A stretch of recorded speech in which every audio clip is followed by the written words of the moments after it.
In this video, I'm going to show you how you can fix the Google Maps timeline issue. So if you've got this problem where your timeline is showing, but it isn't actually showing you any locations or places you've been to, I'm going to show you how you can fix this from now on. So go ahead and open up Google Maps, and once you're here, click on your profile icon in the top right hand corner, and then go ahead and click on your timeline. Now you'll see your timeline here. You'll be able to filter through the days, but if it's not saving any visits and routes, obviously then there'll be none there to see. Now you can fix this issue by clicking on Review Settings, and then you'll see these three settings need to be turned on for timeline to be working.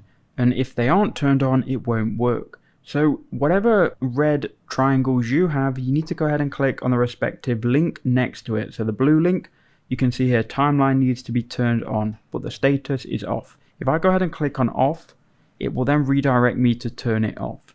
Now this is a bit fiddly and sometimes the links don't work, but you want to click on the button here, the text, and it should take you to the relevant setting to change it. As you can see now, we've clicked it, it's loaded my Google account. We can then turn on timeline. By doing so, by clicking turn on, you will see in a second, once we go back, this is now green, and we can do the exact same thing for the location access, and if you need to, for your device location as well. So there we go, it's going to redirect us to Google Maps, and we want to change this from whatever it's currently on to always, and then once you've done that, you'll see it update. From now on, Google Timeline will be working.